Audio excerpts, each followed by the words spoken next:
Meanwhile, the media is writing the GOP off as President Trump and Republicans are looking to hit this reset button here. Just going and rifling through some of these headlines and items. I don't care the publication. The basic gist is the grand old party is in grand old trouble. To the Wall Street Journal's U.S. editor Glenn Hall, the Weekly Standard deputy managing editor Kelly Jane Torrance, and former Trump New York campaign co-chair Joe Borelli.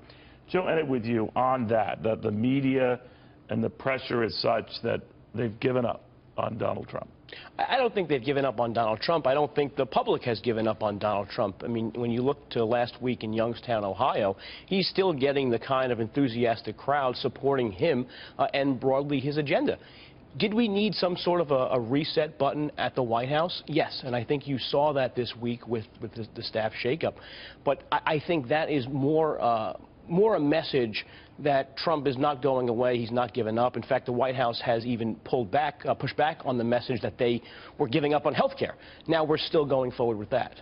All right. I don't know how that's going to finish out, by the way, but we'll see. You know, Glenn, we should look back at history that Ronald Reagan, they thought, was a sure one-termer when it was the depths of the, the recession in '82. They were wrong on that, Republicans could never come back in the early '90s after Bill Clinton. Of course, the Gingrich Revolution, they were wrong on that. So they've been wrong a lot, but the consensus builds that it's an uphill battle. What are you hearing?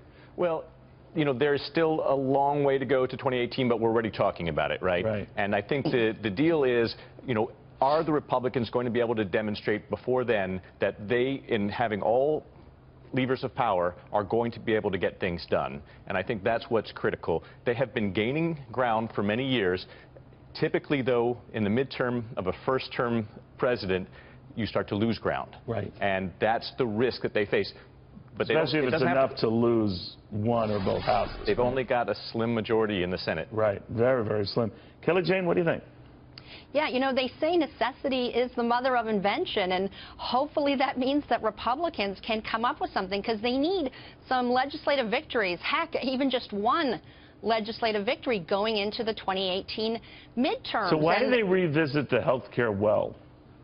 Well, this is where I see some interesting tension between the White House and Congress. Right. I think that Congress wants to take a little break and try to move on, since that was such an epic failure. But now you have President Trump backed up by Steve Mnuchin saying, no, you need to go back to health care before you pass another bill. That's the irony, right, like Joe? Because it started out with the president, we're told, wasn't keen on starting with health care, wanted to go to either infrastructure or tax cuts.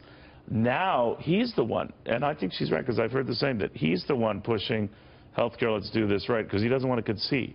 Well, tax reform is this huge, gargantuan blimp of a thing. And I think even Chuck Schumer was, I hate to say this as a Republican, but I think Chuck Schumer was right. When you're doing tax reform, you're going to have some winners and losers.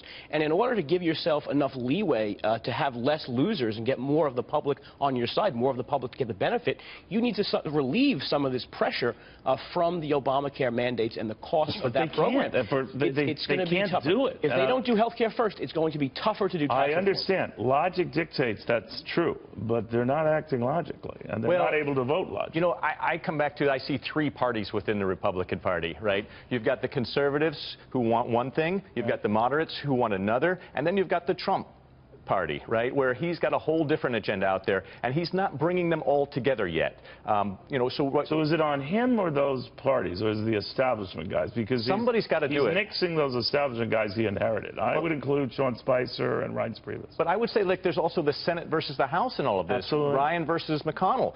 So who's going to be able to bridge that gap? That's the role of the president. And Kelly Jane, you realize that it's one thing having a majority, it's another having a bare majority. And I think one thing that helped Barack Obama with the health care push is he could afford to lose 39 congressmen, as he did Democratic congressmen on the first health care vote, because he had such a cushion there. And because he had almost 60 senators, he could afford to lose a few of them in the first go-round. There's very little wiggle room here. So what does the president do? He's obviously angry at the inability of a party that has 7 years to get its act together on this, not getting its act together in the city. He's not getting up. You know, I think that there's a lot of blame to go around here, and that's the thing. You can't solve a problem until you recognize that there is a problem and take responsibility for your own part. I think they all know there's a problem. They just don't know how to get out of it, right? Well, that's the thing. So the president's blaming congressional Republicans, especially the Senate. Senators and other congressional Republicans are blaming the president for not, speaking out, using the bully pulpit enough to pump their ideas. I think everyone is to blame here, and people need to look in the mirror and say, what was my part in this, and how can we move forward? But instead, it's sort of easier for them to just say, well, it's someone else's fault. And if they're going to do that, they're not going to change. And obviously, everyone needs to change if any bill to repeal Obamacare is ever going to get passed. If I could jump in there, Sure. Neil, I would say that may be what we're seeing in the change with the Chief of Staff. Right? This is one of those roles that should be helping the president achieve his mission and bringing those coalitions together. He wasn't getting what he wanted, and I think he's going to start over here. But that really, and I know I sound like a broken record with this, that depends on the president listening to John Kelly. He's got to have the frankness of a relation. You don't have to do everything your chief of staff says. I'm sure there are many times where President Bush ignored Andy Card or Sure. Ronald Reagan, James Baker, or what have you. But more than not, you hear their counsel and you weigh what they're saying.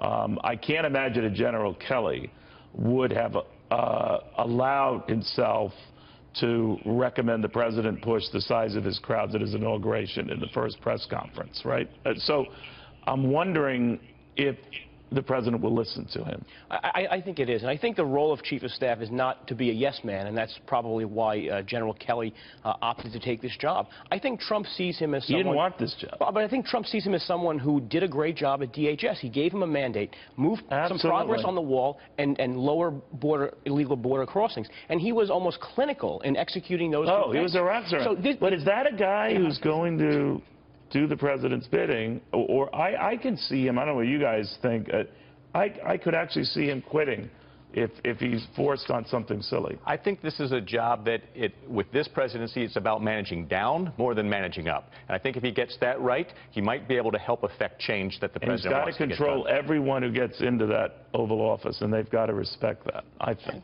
Yeah, I mean, the gatekeeper is really the job of Chief of Staff. And that's where he will run into problems because this president, for I think, good reason, likes to get a lot of opinions from a lot of And you know what's encouraging, Kelly, Jenny, think about it. The president, if he were such a freewheeling, inattentive and disinterested in hearing other points of view, he wouldn't probably have made the general his chief of staff to begin with. So he's open to that. The question is, it's sort of like someone who commits to a diet. Then you got to start the diet, right?